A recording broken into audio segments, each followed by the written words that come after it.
আমার সব আছে কিন্তু মা নাই। আমার মায়ের আদর থেকে আমরা বঞ্চিত।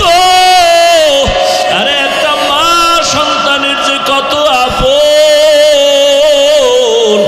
ও টাকাওয়ালা বাবারা, ও বৃদ্ধ বাবাজিরা, ও ব্যবসায়ী বাবারা, আজকে তুমি দেশের গ্রামের বাড়ি ছাড়িয়া ঢাকার শহরে চাকরি করো, ব্যবসা করো, তোমার মায়ের খবর জানো? এক রাতও মোবাইল না করিয়া ঘুমাইতে পারে না।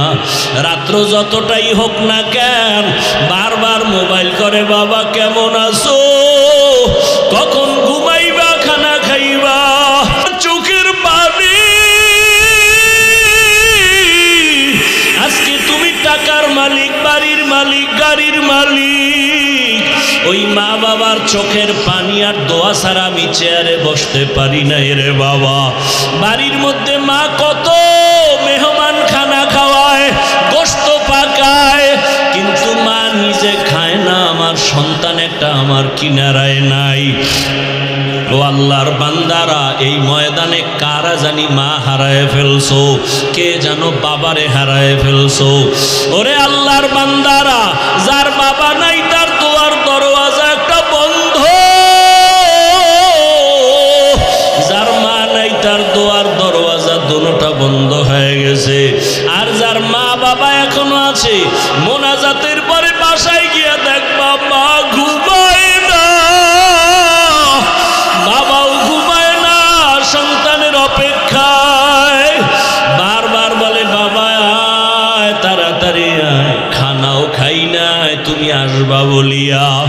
আজকে যার মা নাই, বাবাও নাই, ও যখন দরওয়াজার কিনারায় গিয়া দাঁড়াবে, দেখবে পাশের ঘরে যখন মা আওয়াজ দেয়, তখন ওই এতিমের কলিজাটা ছিঁড়িয়া যাবে। ওর বাবা আর জীবনে দেখবে না, মাও দেখবে না। ও আমার কলিজার বাবারা, ও ছাত্র ভাই, স্কুলে পড়ো, কলেজে পড়ো, চাকরি করো, ব্যবসা করো, ওরে আমি তোমাকে বলবো, ওই মা বাবার দোয়া ছাড়া জীবন সফল হবে না। ওই মা বাবার চেহারাটাও কি মনে পড়ে না? ওই মা বাবারে যারা কষ্ট দিয়া কাঁদাইছো, ওরে আল্লাহর বান্দারা, এখনো সময় আছে, দোয়া চাও। ওই মা বাবার চোখের পানি ছাড়া তোমার জীবনের তালা খুলবে না। ও যুবক, ওই মা বাবার সাথে বেয়াদবি করিও না। যদি কোনো অন্যায় করিয়া থাকো, আল্লাহর কাছে ক্ষমা চাও, দুই ফোঁটা চোখের পানি ছেড়ে কাঁদো। তোমার মতো কত যুবক তাকায় দেখো, স্কুলে কলেজে পড়িয়াও নামাজ ছাড়ে না।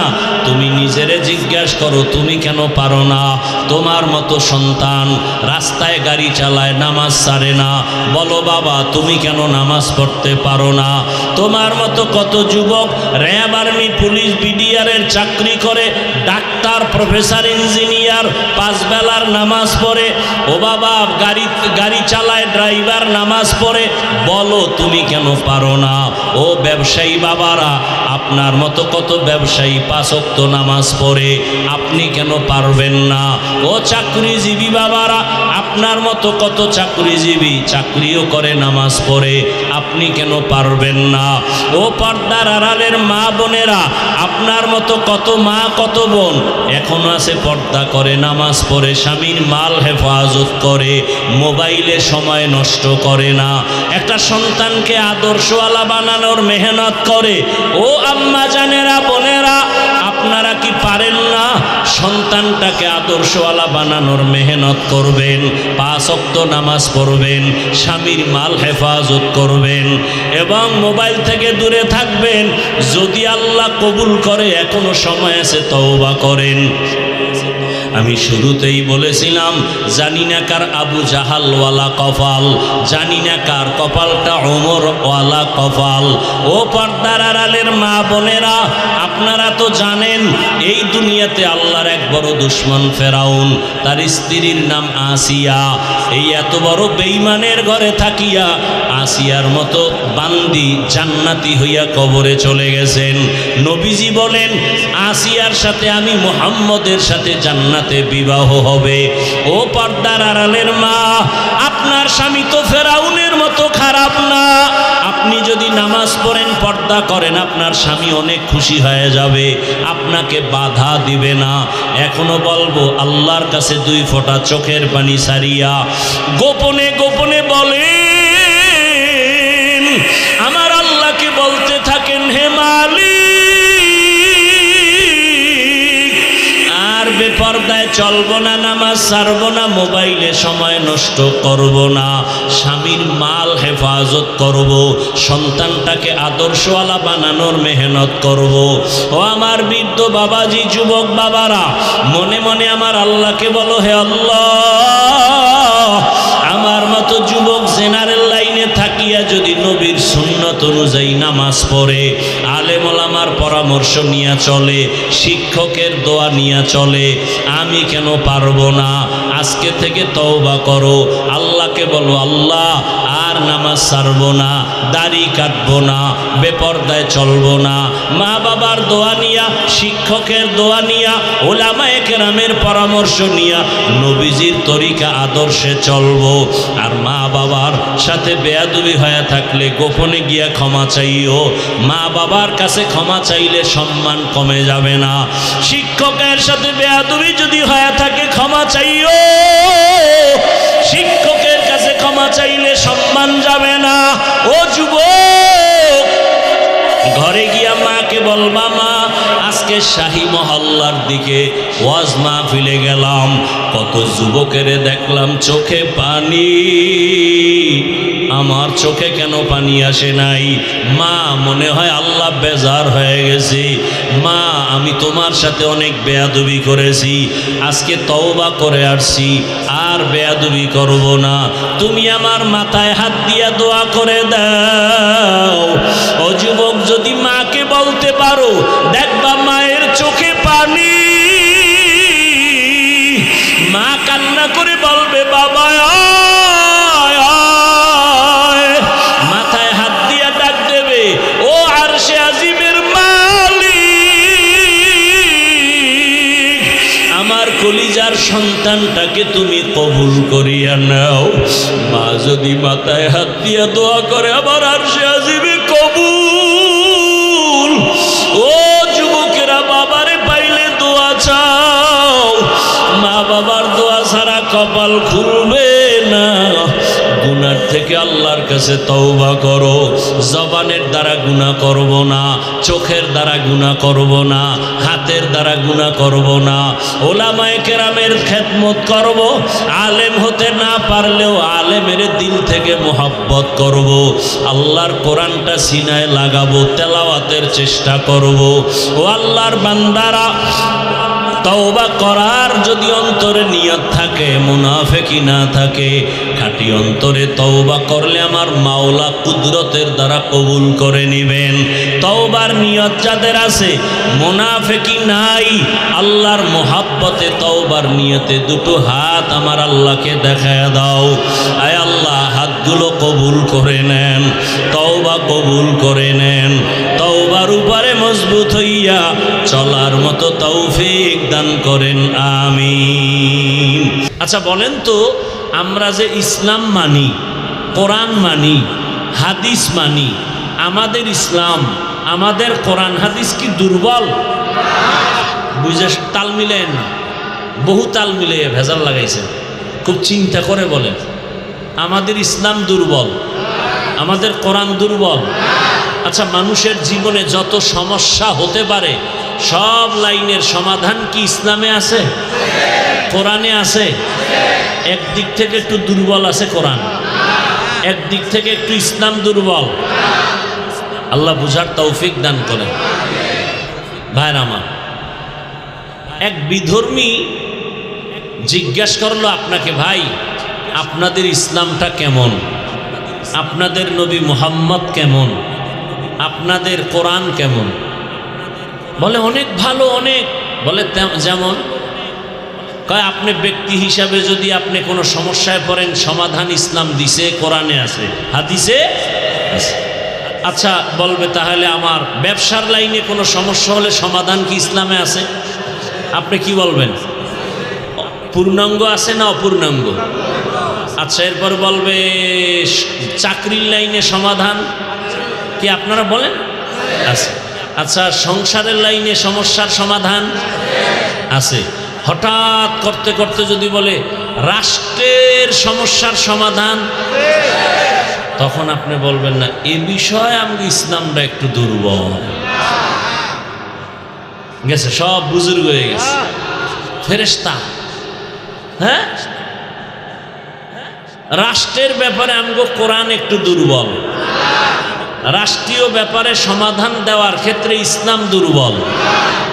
হ্যাঁ, আপনারা কি দুর্বল ইসলাম মানেন? তাহলে যারা অনেকে চায়ের দোকানে বসে বসে বলেন এই রাজনীতির মধ্যে ধর্মকে টান দিবেন না, বলে না? বলে না? তাহলে আমি ইসলাম ধর্মের মধ্যে কি রাজনীতি বা ইসলামের রাষ্ট্রের নীতি নাই?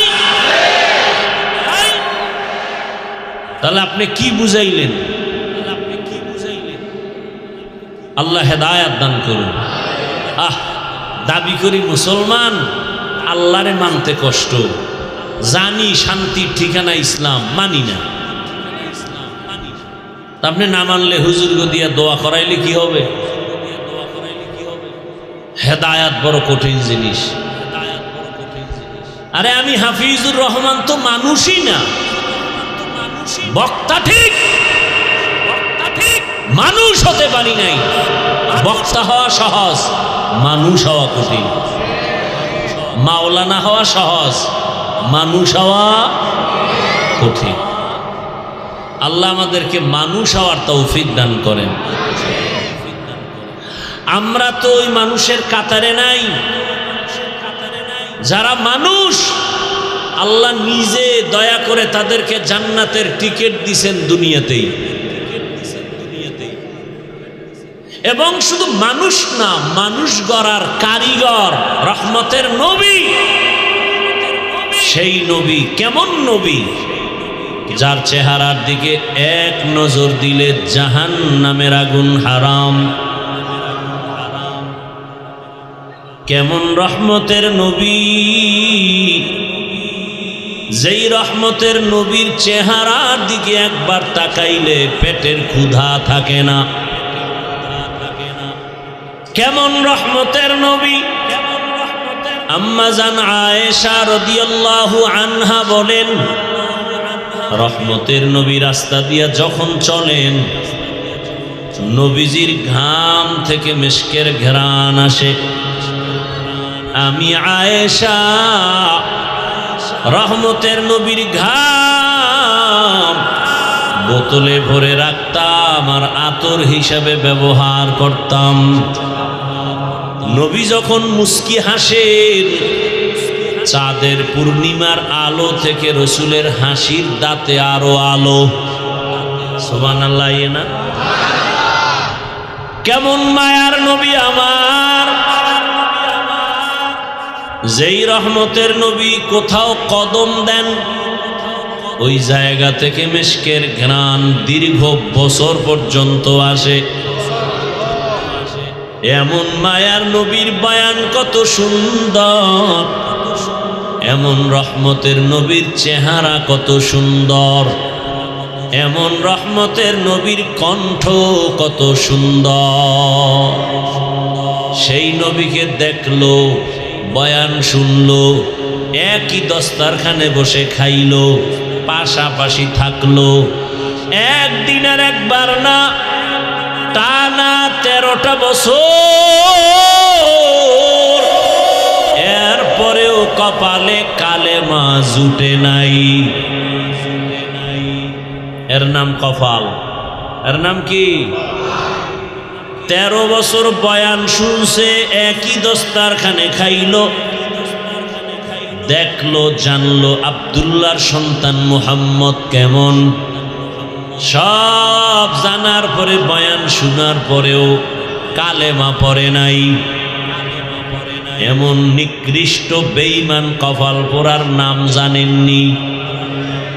বলেন। আবু জাহাল, আবু গর্ব সুরত आदमी इंसाबुद अहमद अबू जहलो हम साबुद आदमीरा आदमीयत लाज़िमस औदेरागर बुन बशद ही जमास एर नाम कफाल 13 বছর বয়ান শুনে কালেমা পড়ে না আর অন্যদিকে এক 27 বছরের যুবক তরবারি নিয়ে যায় নবীকে জবাই করবে কয় বছরের 27 বছরের যুবক তরবারি নিয়ে দৌড়ায় নবীকে জবাই করবে গিয়া রহমতের নবীর চেহারা মোবারক দেইখা তরবারি ফালায় কয় রহমতের নবী আমাকে মাফ করে দেন কালেমাওয়ালা মুসলমান বানায় দেন এমন সান কফালওয়ালার নাম জানেননি নাম কি আতিনা ফি দারে দুনিয়া না হাসান আতিনা ফি দারে উকবা না হাসান ইয়া গিয়াসাল মুস্তাগীসিন ইহদিনা লিফতিখারা বিল উলুমে ওয়াল গিনা হর গরি দে নেকো তু तैयार है जो न मांगे उससे तू बेजार है 13 বছর বয়ান শুনে কালেমা 27 বছরের যুবক তরবারি নিয়ে নবীরে জবাই করতে গিয়া কালেমাওয়ালা হয়ে গেল এর নাম কফাল এর নাম কি কফাল বহুদিন প্রচারণা চলতেছে বহুদিন ধরে শাহী বাজারে বয়ান হবে মাহফিল হবে এত প্রচার অনেকে আসার নিয়ত করিয়াও আসতে পারে নাই কেন বলে কফাল কেন আর এক দল বয়ানের নামে বাড়ির থেকে আসছে কিন্তু এই বেহেশতের প্যান্ডেলে বসতে পারে নাই কেন বলে কফাল এরা কোথায় বলে এরা দোকানে বসে গল্প করে আড্ডা দেয় আর বেগানা নারী যুবতী দেখে কবিরা গুনাহ করে আছে না নাই আর এক দল কপালওয়ালা প্যান্ডেলে বসছে কিন্তু বয়ান শোনার কপাল নাই বলে কেন বলে একটা মোবাইল সামনে রাখিয়া কলবের দরজাটারে বন্ধ করে দিয়েছি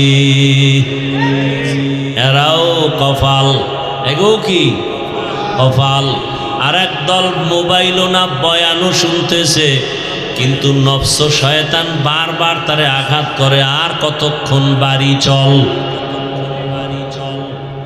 দেখা গেল এতগুলো মানুষ এক জায়গায় নিয়ে মা বাবার জন্য দোয়া করার কপাল ওর নাই এতগুলো মানুষ যদি চোখের পানি ছেড়ে কেউ আল্লাহকে ডাক দেয় হে মালিক দয়া করে তুমি মাফ করে দাও একজনের আমিন কবুল হলে এই বাগানের সবার আমিন কবুল হয়ে যাবে এত সুন্দর সুযোগ পাইয়াও যারা মা বাবার জন্য মোনাজাতে দোয়ার সুযোগ নেয় না এদের মতো কপাল পোড়া এই জমিনে আর নাই আতিনা ফি দারে দুনিয়া না হাসান আতিনা ফি দারে উকবা না হাসান ইয়া গিয়াসাল মুস্তাগীসিন ইহদিনা লিফতিখারা বিল উলুমে ওয়াল গিনা হর গরি দে নেকো তু তৈয়ার है जो न मांगे उससे तू बेजार है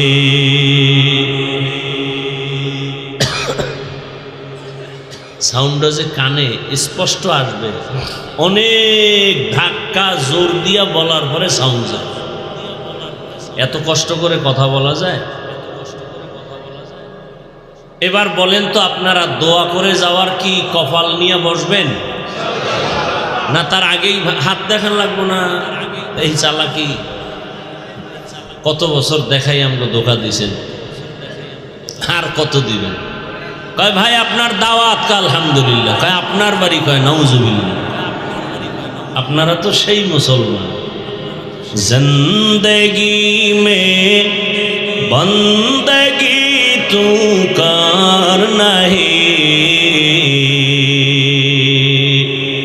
জিন্দেগি মে বন্দগি তু কার নাহি, जिंदगी बे बंदगी शर्मिंदा है, जिंदगी बे बंदगी शर्मिंदा है। दुनिया में हो दुनिया का ताल्लुगार न हो, बाजार से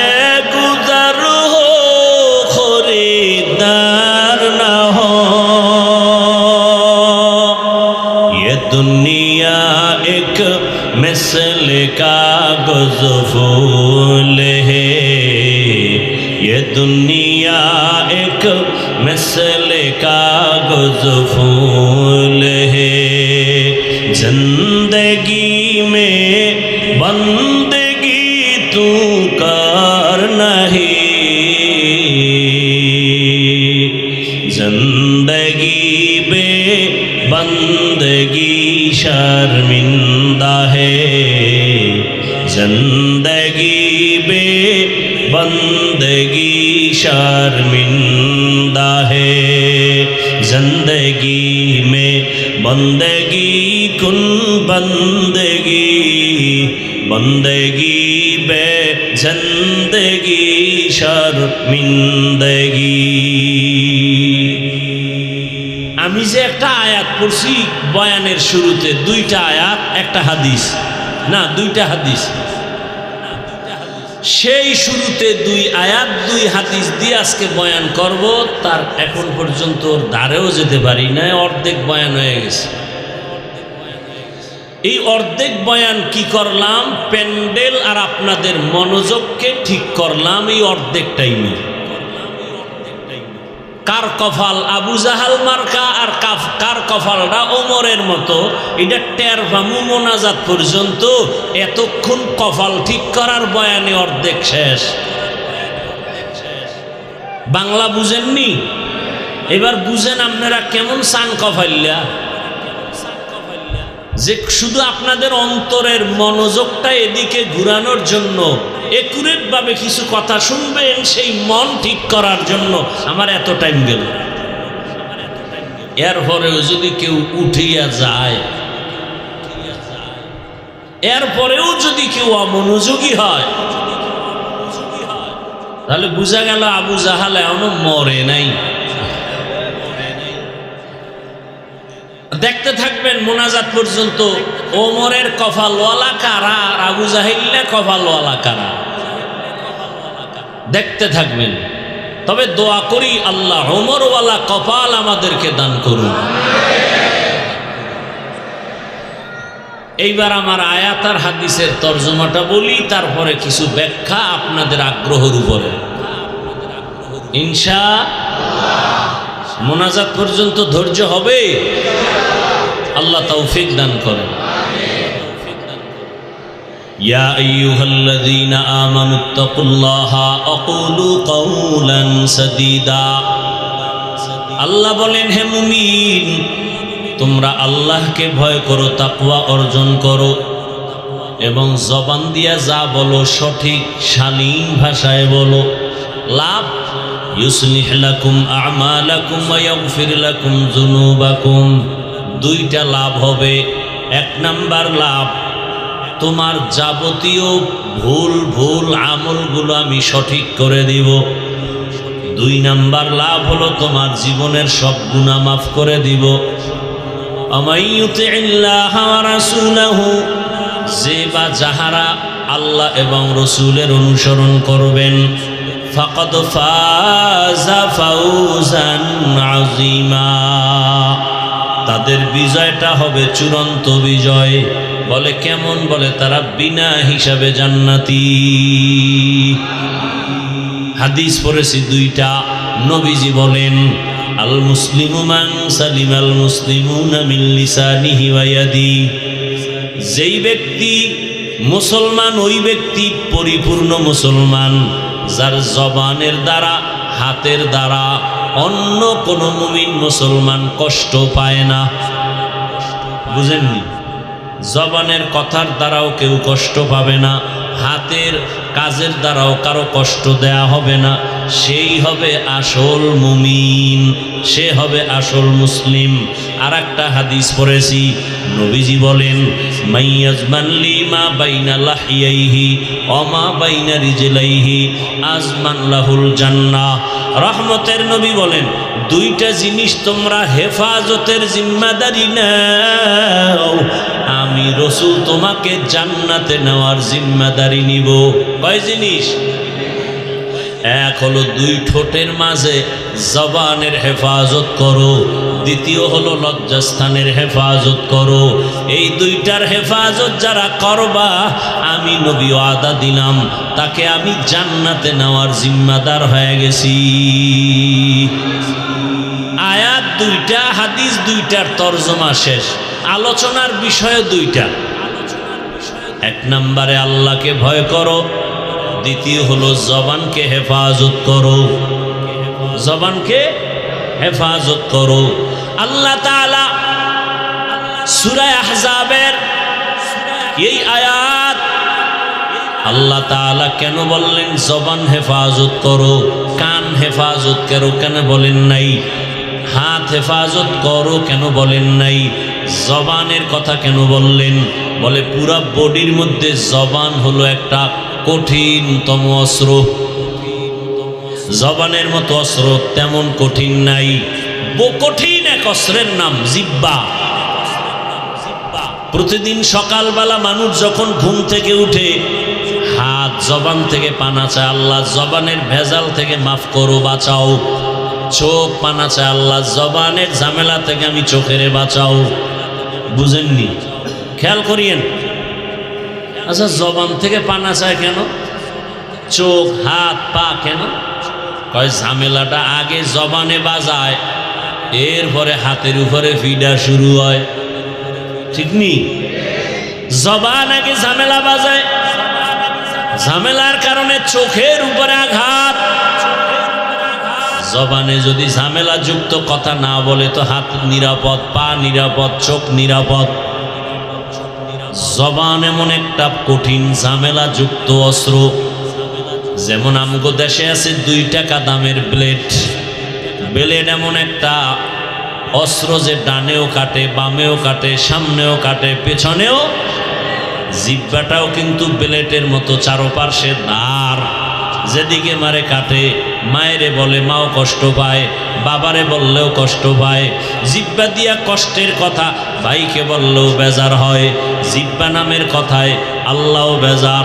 জিহ্বা নামের কথায় উল্টাপাল্টা কথা বলবা, আমার নবীও বেজার। জবানের কথায় আমার মুসল্লিও বেজার। জবানের একটা কথা উল্টাপাল্টা হলে দুনিয়ার সবাই বেজার, বিধর্মীরাও বেজার, মুমিনেরাও বেজার। আমার কলিজার বন্ধুটা মুহূর্তের মধ্যে দুশ্মন হয়ে যায়, কষ্ট পায় আমার জবানের কথা। গ্রামের মুরব্বীরা এই জন্য কয় মুখের কথায় জয়, মুখের কথাই ক্ষয়। জবান বড় মারাত্মক। আর এটা এমন একটা অবস্থা, এটারে রশি দিয়া বান্ধাও যায় না। যায়? হাতে অন্যায় করে রশি দিয়া বেঁধে দাও, পা অন্যায় করে রশি দিয়া বাঁধো, চোখ অন্যায় করে কালা চশমা লাগাও, পট্টি লাগাও, কান অন্যায় করে কানের ছিদ্র বন্ধ করো, ওখানে আর অন্যায়ের কোনো আওয়াজ যাবে না। জবানটারে কেমনে আটকাবেন? কষ্টেপ দিয়াও বাঁধা যায় না। যায়? কেমন এক ভেজাল। পা আটকানো যায়, হাত আটকানো যায়, কান আটকানো যায়, চোখ আটকানো যায়, জবানটারে আটকানো যায় না। এবার এই জবানটারে কেমনে আটকাবেন? কন্ট্রোল তো করা দরকার। আমগো সমাজে যত ঝামেলা, হাতের দ্বারা যেই ঝামেলা না হয়, জবানের দ্বারা তার থেকে বেশি হয়। যত ঝামেলা জবান দিয়ে না। রাজনীতির ময়দানে ঝামেলা কেন? কয় অমুকে এই কথা বলছে। ওয়াজের ময়দানে ঝামেলা কেন? বলে জবান দিয়া অমুকের কাফের বলছে। ঠিক নি? জবানের কথা বড় ভেজাল।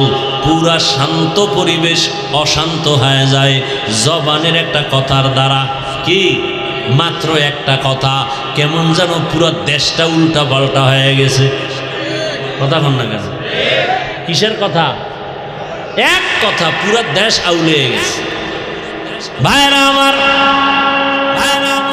বড় কঠিন। আবার এই জবানের কথা, এই জবান এমন একটা আল্লাহর দেওয়া আবার নিয়ামত। ইনার মতো কঠিন নিয়ামত নাই। ঠিক নেই? কষ্ট হয় না তো? কেমন নিয়ামত? আমি যে হাফিজুর রহমান, প্রথম পরিচয় আমি মানুষ। প্রথম পরিচয় মানুষ ভালো নাকি জিন ভালো না ফেরেশতা ভালো, এটার পরিচয় দেয় আমার হাত। হাত দেখেন তো, পশু, গরু, ছাগল, ভেড়া, বকরি, বাঘ, এই যে পশু আমরা যাকে বলি, ওদের কিন্তু হাত আছে, আছে না? ওদের কিন্তু নাক আছে, আমগো মতো চোখ আছে। কথা বলেন? ও আমাদের মাথা আছে, ওদেরও মাথা আছে। ঠিক, কিন্তু আমগো জিব্বা নামের যে পাওয়ার, এই পাওয়ারও গো জিব্বায়। কথা বলেন না কেন? গরুটার জিব্বায় সে পাওয়ার নাই। বাঘ আমার মতো হাজারো মানুষকে মুহূর্তে দমন করে দিতে পারে, কিন্তু আমার জিব্বায় যেই পাওয়ার আছে, সারা দুনিয়ার বাঘের জিব্বায় সে পাওয়ার নাই। আছে? নাই। কেমন দয়ার মালিক আমার আল্লাহ! সারা দুনিয়ার গরু গরম হয়ে গেলে পুরা শাহী বাজার গরম, কিন্তু ওর জিব্বায় ওই পাওয়ার নাই। আমি মানুষের জিব্বায় যে পাওয়ার, আমি মানুষ, আমার পরিচয় হলো জবানের মাধ্যমে। আমি কথা বলতে পারি, আমি হায়ওয়ানে না তেক, আমি কথা বলনেওয়ালা হায়ওয়ান। ওই পশুর থেকে আমার আলাদা হয়ে গেল। এবার মানুষ পরিচয় দিলাম জবান দিয়া। এবার আমি কি ভালো মানুষ না খারাপ মানুষ, তাও পরিচয় হবে হাতের দ্বারা না, জবানের মাধ্যমে, কথার মাধ্যমে। আমার কথার দ্বারা প্রমাণ হবে আমি হিন্দু না, বৌদ্ধ না, খ্রিস্টান না, ইহুদি না, আমি যে মুসলমান। পরিচয় হবে আমার জবান। লা ইলাহা ইল্লাল্লাহ, লা ইলাহা ইল্লাল্লাহ। মুহাব্বতে লা ইলাহা ইল্লাল্লাহ, লা ইলাহা ইল্লাল্লাহ, লা ইলাহা ইল্লাল্লাহ, লা ইলাহা ইল্লাল্লাহ, লা ইলাহা ইল্লাল্লাহ, লা ইলাহা ইল্লাল্লাহ, লা ইলাহা ইল্লাল্লাহ, লা ইলাহা ইল্লাল্লাহ, লা ইলাহা ইল্লাল্লাহ। পরিচয় হলো আমি কি? কালেমার দ্বারা কি পরিচয় হলো? আমি একজন মুসলমান। আমার পরিচয় হলো জবানের দ্বারা পরিচয় দিলাম আমি মুসলমান। ঈমানের প্রথম সিঁড়ি হলো ইকরার বিল লিসান। জবানে স্বীকার করো, কালেমা পড়ো, তাহলে প্রমাণ হবে তুমি আমি কি? মুসলমান। এবার মুসলমানের মধ্যে আমি আলেম নাকি আমি গায়রে আলেম, আমি কি শিক্ষিত আমি কি অশিক্ষিত, প্রথম পরিচয় হবে আমার জবানের কথার মাধ্যমে। ঠিক নেই?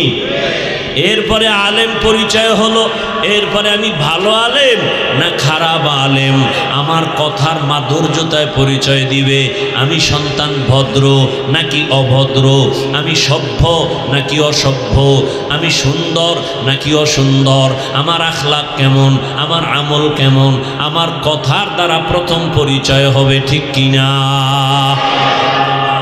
তাহলে জবান কত বড় নেয়ামত। আসেন আরো একটু বুঝাবার চেষ্টা করি। দুনিয়াতে আসার পরে এই যে মাউত সামনে নিয়ে কথা বলি, বিদ্যুতের বাতি জ্বলে, আমার কথাগুলো টেনে টেনে হর্ন আমার কথা দূরে সরায়, এই মাইক বন্ধ হয়ে যাবে, লাইট বন্ধ হয়ে যাবে, ইউনিট নষ্ট হয়ে যাবে, ইউনিট মাইক নষ্ট হয়ে যাবে, পুরান হয়ে যাবে, অকেজ হয়ে যাবে, পার্স নষ্ট, ফেলে দেওয়া হবে। এরপরও সচল থাকলেও সারা রাত মাইক চালানো যাবে না, আবার চালাইতে গেলে ফ্যানের বাতাস দিয়া ঠান্ডা করো, না হয় মেশিন গরম হয়ে গেলে তার মার ঘুরে যাবে, আওয়াজ আর চলবে না। কিন্তু তাকায় দেখো হে মুমিন, এই দুনিয়াতে আসার পরে জিহ্বা নাড়াইয়া কত হাজার কোটি কথা সাপ্লাই দিলাম। কে? কত হাজার কোটি কোটি কথা সাপ্লাই হলো এই জিহ্বার দ্বারা। ভালো করে বুঝো, এই জবানের দ্বারা এত কথা সাপ্লাই হলো। একবারের জন্য আমার গাল ব্যথা করে, ঠোঁট ব্যথা করে, মাথা ব্যথা করে, জিহ্বা নামের এই অস্ত্রটা কখনো ব্যথা করে না। এরে আল্লাহর বান্দা, আমি গাড়ি চালাই, আমার গাড়ি এখান থেকে টেনে দেশের আর এক প্রান্তে আমাকে নিয়ে যায়, এত যে দৌড়াই, গাড়িটার চাক্কা চলে, ওই গাড়ি চালানোর জন্য একটা ইঞ্জিন আছে না নাই? গাড়ি কি ইঞ্জিন ছাড়া চলে? একটা ইঞ্জিন আছে, তবে ইঞ্জিনটাও এমনি চলে না, এটারে তেল দেওয়া লাগে, শেষ হয়ে গেলে আবার তেল, শেষ হয়ে গেলে আবার অকটেন, আবার পেট্রোল, আবার ডিজেল, না হয় আবার গ্যাস ঢুকাও। আল্লাহ যে আমার এই জিহ্বা নামের একটা মেশিন দান করেছেন, এই জিহ্বা নাড়াইয়া নাড়াইয়া আমি আমার হাত দিয়া মায়ের যত কাজ করি, এই খেয়াল করেন, আমি আমার হাতের দ্বারা মা বাবার যত কাজ করে দেই, মা বাবা ওই পরিমাণ খুশি না। জিহ্বা দিয়া আম্মু বইলা ডাক দিলে মা যেই পরিমাণ খুশি। একটা সন্তান জিহ্বা দিয়া আম্মু ডাকবে না, খালি কাজ করবে, মা বাপ খুশি হবে না। শিশুবেলা থেকে যখন আমি কথা বলতে জানি না, কথা বলা যখন শুরু করছি, ওই সময় আমার ছোট মুখে আম্মু ডাকের মজা আলাদা, ঠিক নেই? ওই সময়ের আমার আব্বু ডাকের মজা আলাদা, এখন যে ডাকি সেই মজাও আলাদা। ওই সময়ের মজা এমন মজা, ওই সময় যেই বাচ্চাগুলো আম্মু বলিয়া ডাকে না, ওই সময় যেই বাচ্চারা আব্বু বলে ডাকে না, বাবার মনে বড় কষ্ট। আমাদের কাছে অনেক আল্লাহর বান্দারা দোয়ার জন্য এসে কয়, আমার সন্তানের 5 বছর, আব্বুও কয়া ডাকে না, আম্মু বলে ডাকে না। বারবার মনে চাই ওই সন্তানেরটা আব্বু বলে ডাকবে, আম্মু বলে ডাক দিবে। জবান দিয়ে কথা বলো, কথা বললেই খুশি। আল্লাহ বলে, দেখ বান্দা, এই জিহ্বা নাড়াইয়া কত কোটি কোটি কথা বলতেছি, 1 সেকেন্ডের জন্য জিহ্বা ব্যথা হয় না, কথা বন্ধ হয় না। কত মানুষ ঘুমের মধ্যেও জিহ্বা নাড়ায় কথা কয়। জিহ্বার কথার দ্বারা প্রমাণ আমি বংশ ভালো, আমি আলেম ভালো, আমার মা বাপ ভালো, আমার মানুষ হিসাবে আমি ভালো, আমার ধর্ম আমার ভালো, আমার আখলাক ভালো, আমার চরিত্র ভালো, আমার বংশ ভালো, আমার পিছন ভালো, সামন ভালো। সব কিছুর পরিচয় হলো জবানের কথার মাধ্যমে। এই জন্যই তো আল্লাহ বলেন, আর রহমান আল্লামাল কুরআন খালাকাল ইনসান আল্লামাহুল বায়ান। আল্লাহ তাআলা বয়ান শিক্ষা দিয়েছেন আমাদেরকে, কোরআন শিক্ষা দিয়েছেন আমাদেরকে, কথা বলবো শিখাইছেন কি? তাহলে জবান একদিকে বড় অস্ত্র, আবার জবান বড় এক নেয়ামত। ভালো করে তাকাইয়া দেখো,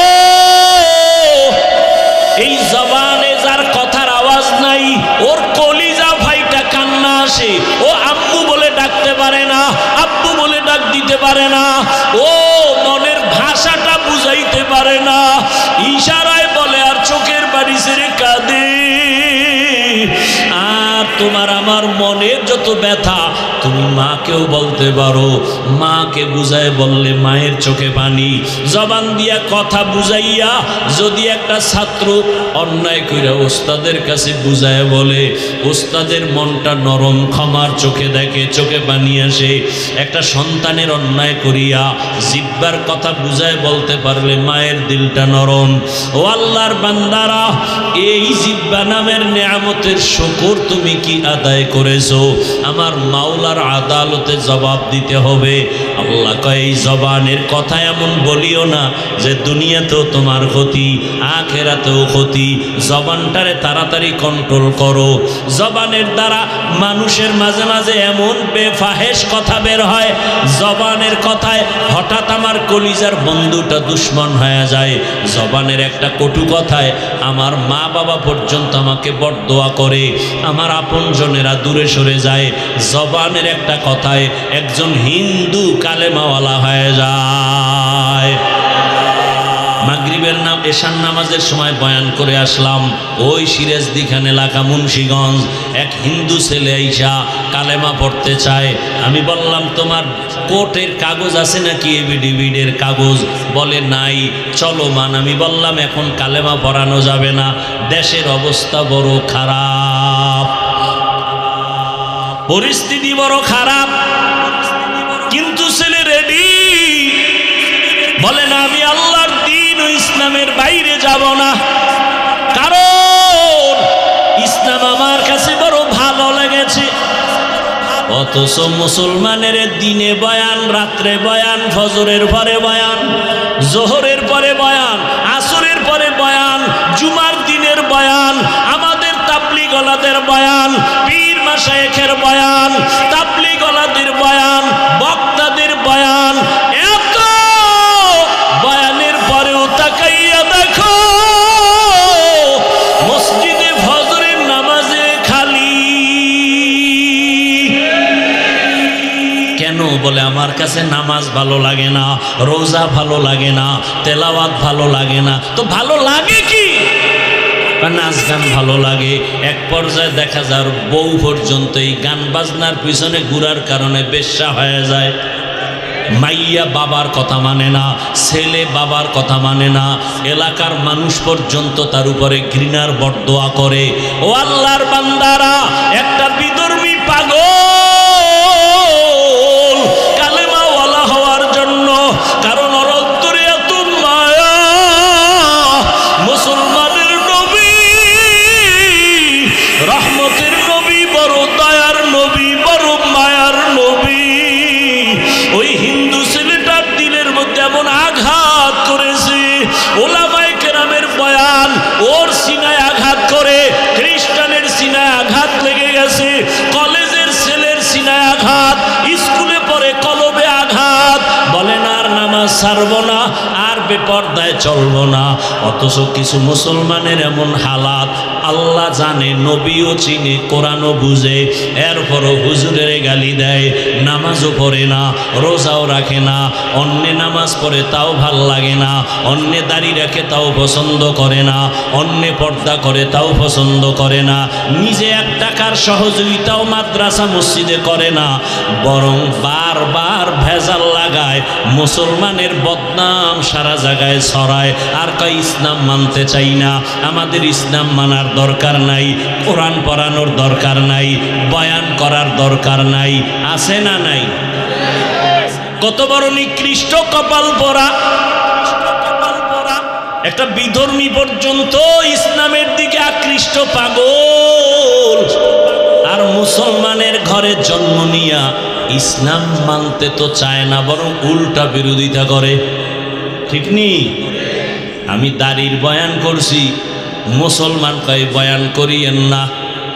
এক জায়গায় বয়ানে গেছি, কয় আপনার বিরোধিতা করছে এলাকার কিছু মানুষ। কেন?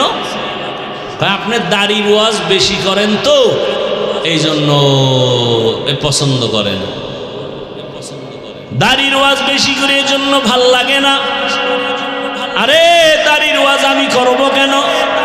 আল্লাহর রসুল যে বয়ান করছে তার 100 ভাগের 1 ভাগ বয়ান আমি করি না। এরপর আলহামদুলিল্লাহ আমার বলার দ্বারা তো ইসলামের উপকার কম হয় নাই। কত বেনামাজি নামাজি, কত জেনারেল লাইনের মানুষ, দাড়িওয়ালা যুবক। ওই কয়েকদিন আগে এক আর্মির যুবক ছেলে আসছে, আইসা দোয়া চায়, হুজুর আমি আর্মির চাকরি ছাইরা দিছি। আমি বললাম দেশের এই মুহূর্তে আর্মির বড় দাম, তুমি ছাড়লা কেন? বলে হুজুর আমাকে বারবার বলে দাড়ি কাটিয়া ফালাও।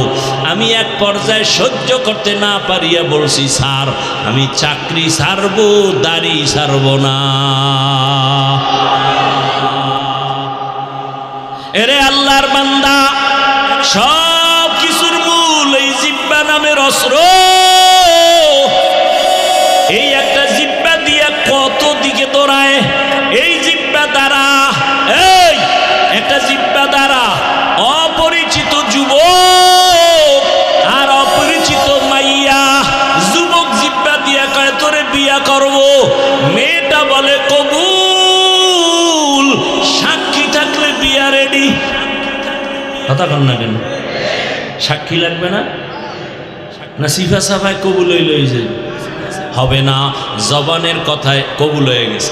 একটা বিধর্মী খালি বলছে লা ইলাহা ইল্লাল্লাহ, সাথে সাথে ইসলামের পতাকা আসছে। আবার ইসলামী এক ব্যক্তি জবান দিয়া বলে আমি ইসলাম মানি না, সাথে সাথে বেঈমান। দেখছেন নি কারবার? জবানের একটা কথা দিয়া অপরিচিত মেয়েটাকে বলছে কবুল। এখন কি হইছে? এই মেয়েটা তার স্ত্রী। আবার একদিন ঝগড়া লাইগা ডাক দিয়ে ওই একই জিহ্বা দিয়া কয় তালাক, শেষ। হ্যাঁ, এই একই জিহ্বার কথা বিচারক আদালতে বৈশা আসামিকে যদি জিহ্বা নাড়ায় কয় ডান দিকে দৌড়াইয়া যা, তার মানে তুই বেকসুর মুক্তি পেয়েছো, সবাই ফুলের মালা দেয়। আবার ওই একই বিচারপতি জিহ্বা নাড়াইয়া যদি আসামিকে বলে বাম দিকে যা, তার মানে জেলখানায় যাও। একই জিহ্বার আওয়াজ, কারো মুক্তি কারো জেলখানায় চলে যায়। একই জিহ্বার আওয়াজ।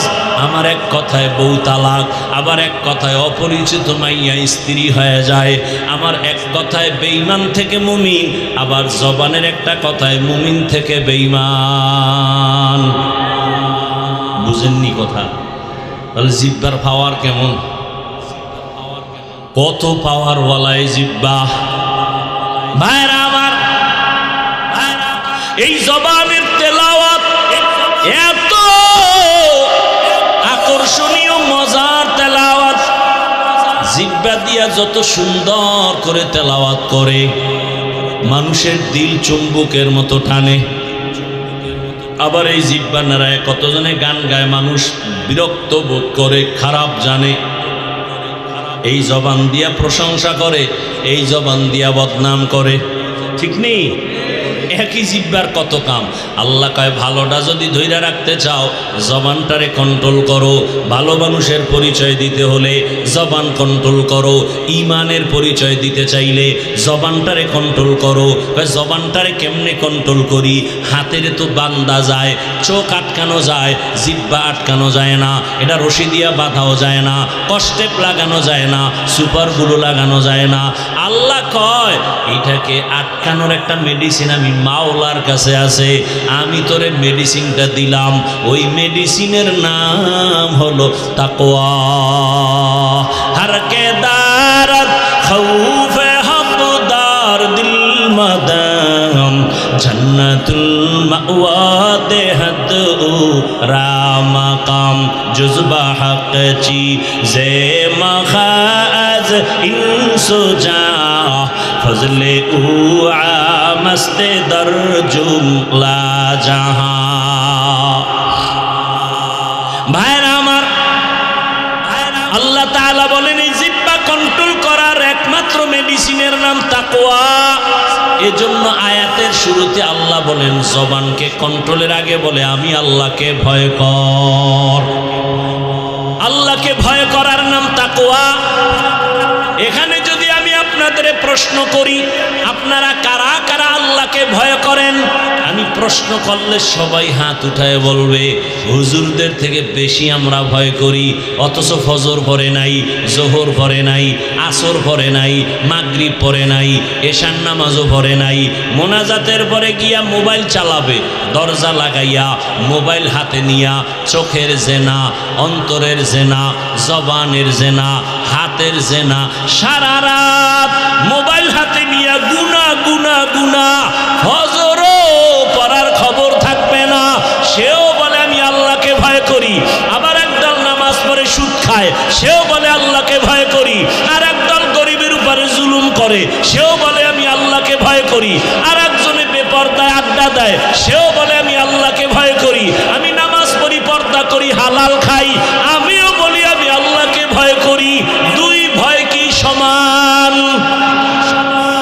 আসলে তুমি ভয় কি জিনিস বুঝো না। শুনো, আমি সব জায়গায় উদাহরণ দেই। ও পর্দার আড়ালের মা বোনেরা, ও যুবক,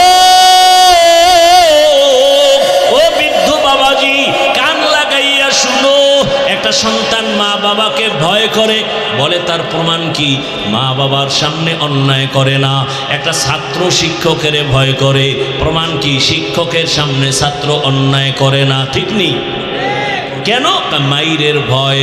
আল্লাহর কসম, জমিনে কোনো আল্লাহর গোলাম যদি আসলেই আল্লাহকে ভয় করে, ওই বান্দা গলায় ছুরি লাগাবে, দাড়ির মধ্যে কোনোদিন অস্ত্র লাগাবে না।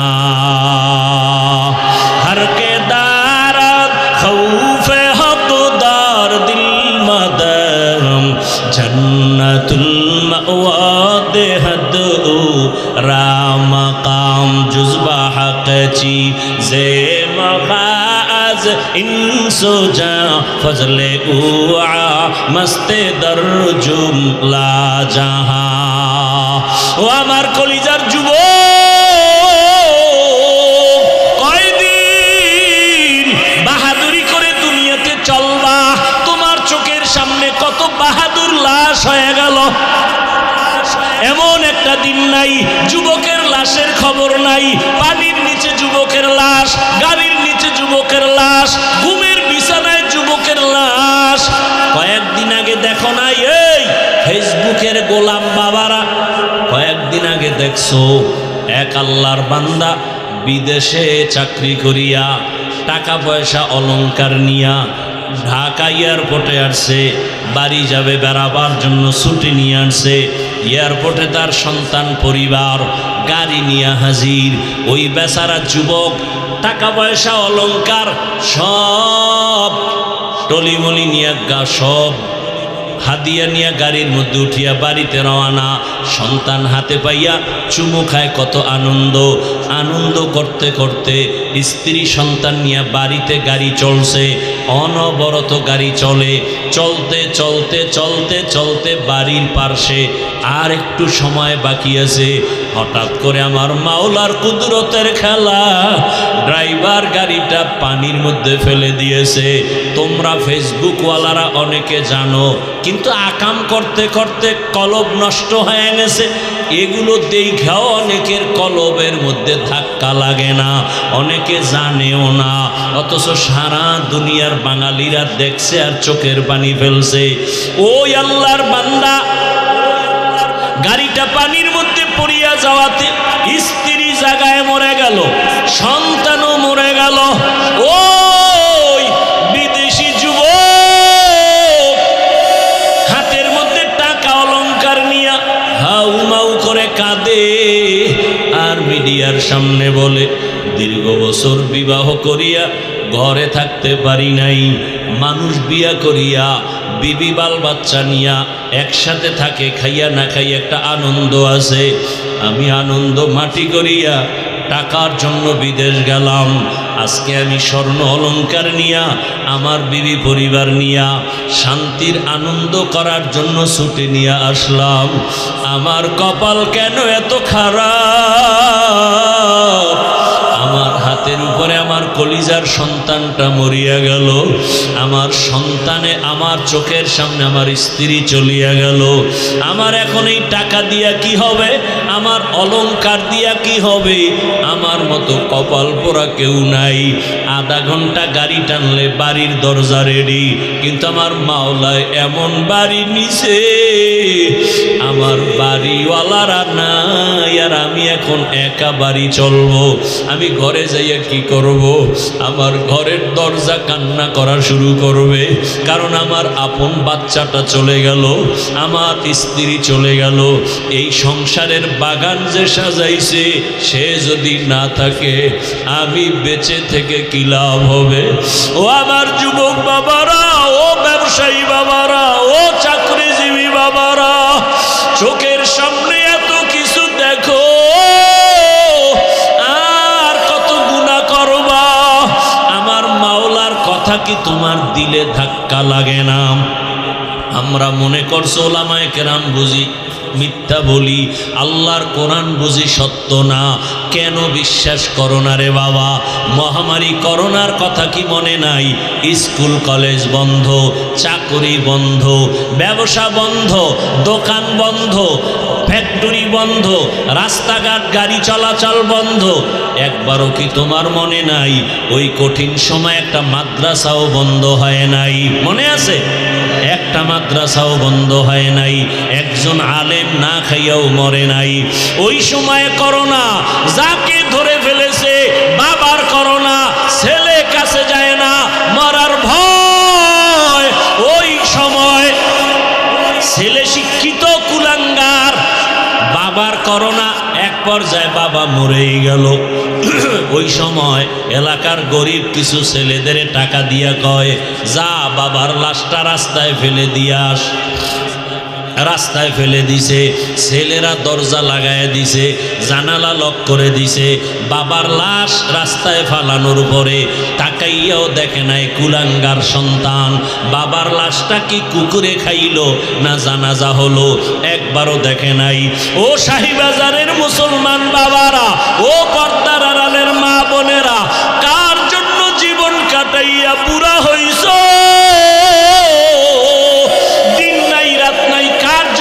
কষ্ট করো, তোমার সন্তান তোমাকে ভালো জানে না, তোমার সন্তান চায় তুমি মরিয়া যাও, তোমার টাকা পয়সা লুটে পুটে খাবে, তোমার স্ত্রী চায় তুমি মরিয়া যাও, তোমার সম্পদ লুটে পুটে খাবে। কার পেছনে জীবন যৌবন শেষ করো? একটু মানুষও কি হতে পারলা না? একটা ভালো মানুষের বাবা হতে কি পারো নাই? ওই কুলাঙ্গার শিক্ষিত সন্তানেরা বাবার করোনার কারণে মরার পরে লাশের খবর আর নেয় নাই। ওই সময় আমার দেশের কিছু পুলিশ ভাইরা আর সিংহবাগ টুপিওয়ালা আলেম ওলামারা এই দেশের সেই সময় করোনার টাইমে শত শত লাশ আলেম ওলামারা কাঁধে নিলেন, গোসল করাইলেন, এরপরে জানাজা পড়াইলেন, কবরে দাফন করলেন। শত শত লাশ আমার দেশের টুপিওয়ালা ওলামায়ে কেরাম কাঁধে নিয়া জানাজা পড়াইয়া দাফন করলেন। জানেননি আপনারা একজন হুজুরেও করোনায় মরে নাই? মিথ্যা বলছি? এরে বাবা, এরপরও হুজুরদের তোমার ভাল লাগে না? কে কারে তোমার ভালো লাগবে বলো? নবী তো আর এসে বয়ান দিবেন না, আবু বকর এসে বয়ান শোনাবেন না, ওমরে ফারুক আর বয়ান শোনাবেন না, ওলামায়ে কেরাম সারা কোরআন হাদিসের বয়ান শোনার আর পথ খোলা নাই। সেই আলেমদের বয়ান শুনিয়াও যাদের অন্তর সোজা হবে না, তোমার কপাল বুঝি পুড়িয়া গেল। এরে আল্লাহর বান্দারা, ভালো করিয়া বুঝো। এই আমি প্রায় মাহফিলে বলি, সরকারি যারা চাকরি করেন, বেসরকারি যারা চাকরি করেন, আপনাদের ডিউটি কত ঘন্টা জানেননি? কয় ঘন্টা? এই মনে হয় কিছু জানে না, সব বুজুর্গ হয়ে গেছে। সরকারি বেসরকারি চাকরি যারা করে 8 ঘন্টা ডিউটি। নিম্নে বেতন কত? ধরে নেন 17-15 হাজার, 20,000। 8 ঘন্টা ডিউটি, 15 থেকে 20,000 টাকা বেতন। আবার টেবিলের নিচে কত মুক্তা পাওয়া যায়? কথা বলেন না কেন? টেবিলের নিচে কত মুক্তা?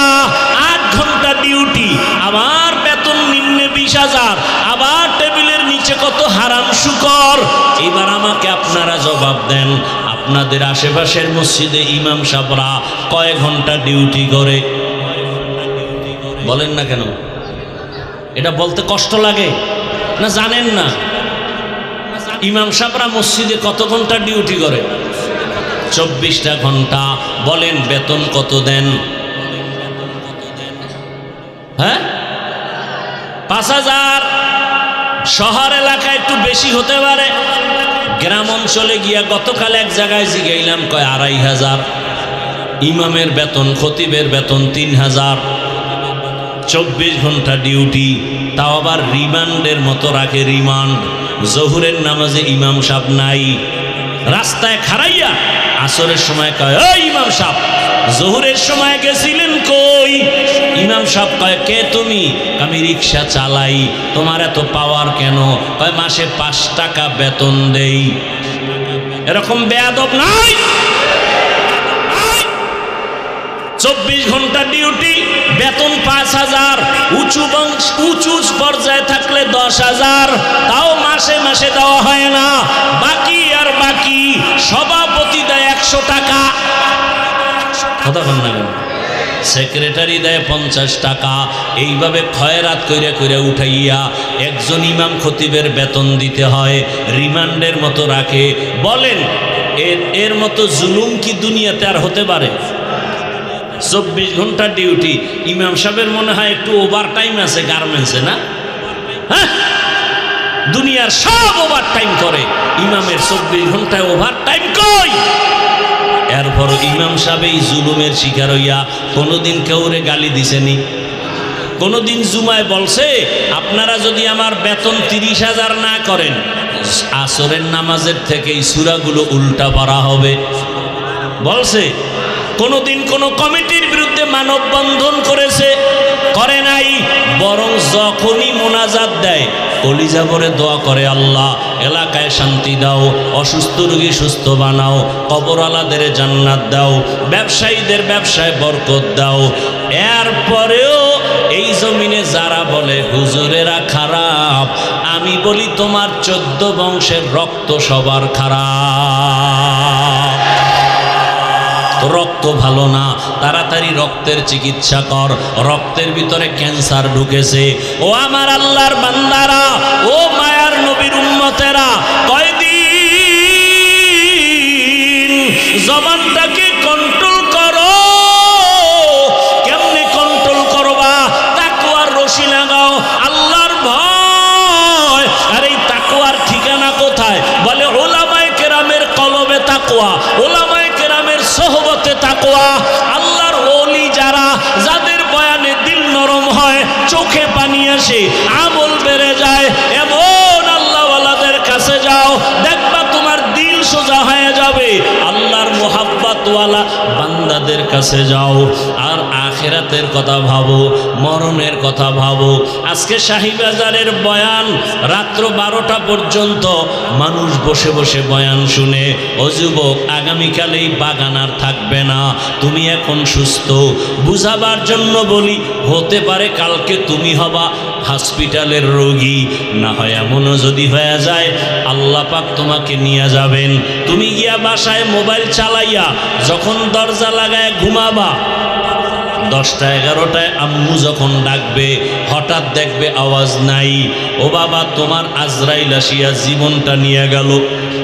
মা একটা চিৎকার দিয়া বলবে, মায়ের অন্তরে আঘাত লাগছে। মা চিল্লায় বলবে, তোরা কই আছো? আয়, আমার বাবা বুঝি দুনিয়ায় আর নাই। ওই মা চিল্লায় বলবে, আমারে আম্মু বলিয়া ডাক দিবে কে? আমি তো আর আম্মু ডাক শুনবো না। বাবায় টেলিফোন করবে, ইমাম সাহেব আমার সন্তান বেঁচে নাই, জানাজা না পড়ায় যাবেন না। একদলকে বলবে তাড়াতাড়ি যা দোকান থেকে কাফন নিয়ে আসো, আর একদলকে বলবে বাঁশবাগানে যাও কবর খনন করো, কাউকে বলবে গরম পানি কর গোসল দেওয়ার জন্য। ওই যে উত্তরায় মাইলস্টোন স্কুলে বিমান দুর্ঘটনা, কত বাচ্চা চলিয়া গেল, আগুনে পুড়িয়া গেল। আমার জুমার মসজিদের এক মুসল্লি সেদিন দেখা, আমি বললাম ভাই, তার একটা মেয়ে বাচ্চা ওই কলেজ স্কুলে পড়ে, দুপুরবেলা মা আনার জন্য গেল, বাচ্চা অন্য দরজা দিয়া রাস্তায় এসে দাঁড়ানো, মা আর এক গেট দিয়া ভিতরে গিয়া আটকে গেছে, আর আসতে পারে নাই। বিমানের আগুনে ঝলসে সে জায়গায় মারা গেল। ওই বাচ্চা বারবার বলে, ওই বাপ আমার আপন বন্ধুকে বললাম, ভাইজান আপনার ছেলে মেয়ের খবর কি? ওর মা তো দুনিয়ায় নাই। লোকটা কর্তব্য বিমূঢ় হয়া চোখের কোঠায় পানি, বলে হুজুর কি বলবো? বাচ্চাগুলো আমারে দেখে, কিন্তু ওই বাচ্চা ছোট মেয়েটা যে স্কুলে পড়তো, ও বারবার বলে আমি আম্মু বলে কারে ডাক দিব?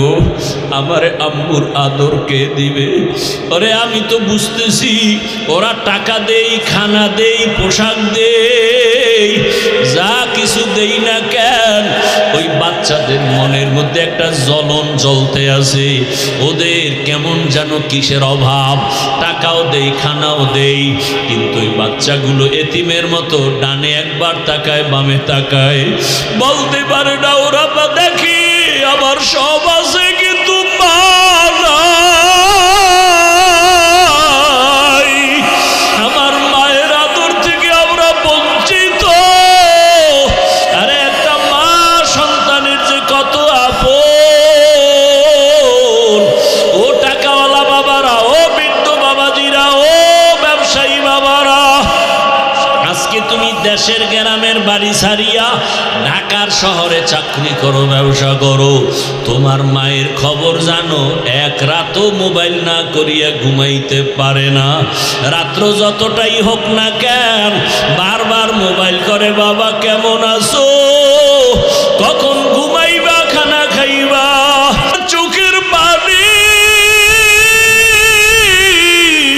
আজকে তুমি টাকার মালিক, বাড়ির মালিক, গাড়ির মালিক, ওই মা বাবার চোখের পানি আর দোয়া ছাড়া আমি চেয়ারে বসতে পারি না রে বাবা।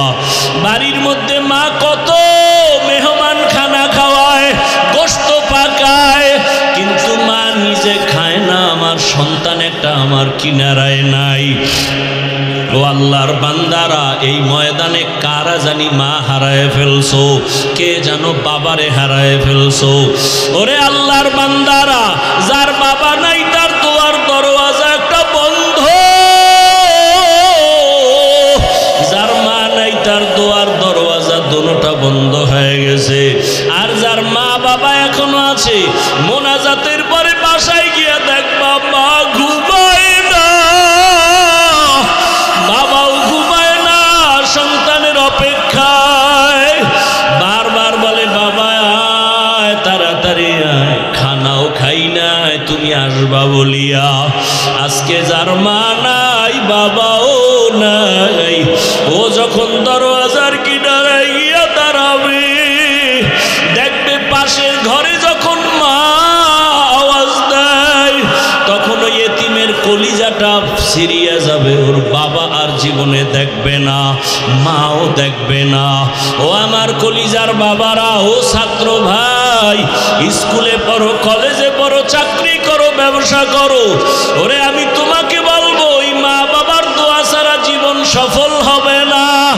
ওই মা বাবার চেহারাটাও কি মনে পড়ে না? ওই মা বাবারে যারা কষ্ট দিয়া কাঁদাইছো,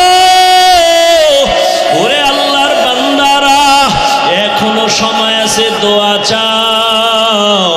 ওই মা বাবার চোখের পানি ছাড়া তোমার জীবনের তালা খুলবে না। ও যুবক, ওই মা বাবার সাথে বেয়াদবি করিও না। যদি কোনো অন্যায় করিয়া থাকো, আল্লাহর কাছে ক্ষমা চাও, দুই ফোঁটা চোখের পানি ছেড়ে কাঁদো। তোমার মতো কত যুবক তাকায় দেখো, স্কুলে কলেজে পড়িয়াও নামাজ ছাড়ে না। তুমি নিজেরে জিজ্ঞাসা করো, তুমি কেন পারো না? তোমার মতো সন্তান রাস্তায় গাড়ি চালায়, নামাজ ছাড়ে না, বলো বাবা তুমি কেন নামাজ পড়তে পারো না?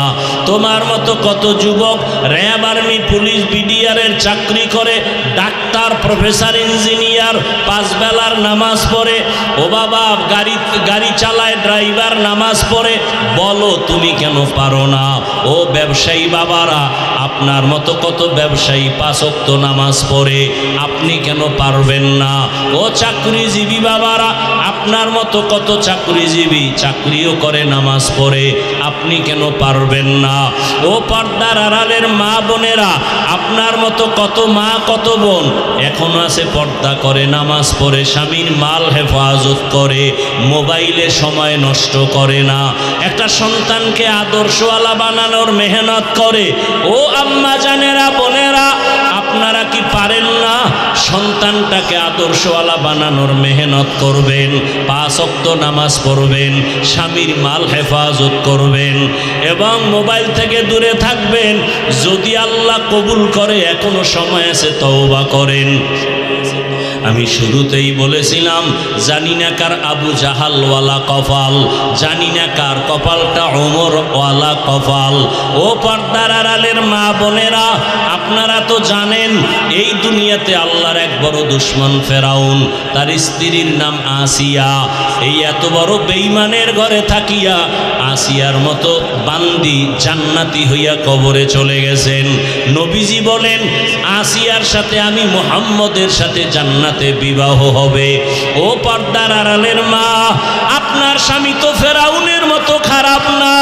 আপনি যদি নামাজ পড়েন, পর্দা করেন, আপনার স্বামী অনেক খুশি হয়ে যাবে, আপনাকে বাধা দিবে না। এখনো বলবো, আল্লাহর কাছে 2 ফোঁটা চোখের পানি সারিয়া গোপনে গোপনে বলেন, আমার আল্লাহকে বলতে থাকেন, হে মালিক, আর বেপর্দায় চলবো না, নামাজ ছাড়বো না, মোবাইলে সময় নষ্ট করব না, স্বামীর মাল হেফাজত করব, সন্তানটাকে আদর্শওয়ালা বানানোর মেহনত করব।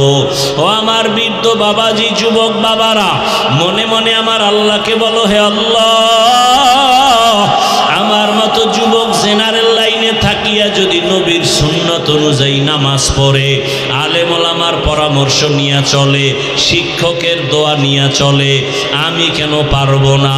আজকে থেকে তওবা করো, আল্লাহকে বলো, আল্লাহ আর নামাজ ছাড়বো না, দাড়ি কাটবো না, বেপর্দায় চলবো না, মা বাবার দোয়া নিয়া, শিক্ষকের দোয়া নিয়া, ওলামায়ে কেরামের পরামর্শ নিয়া নবীজির তরিকা আদর্শে চলবো।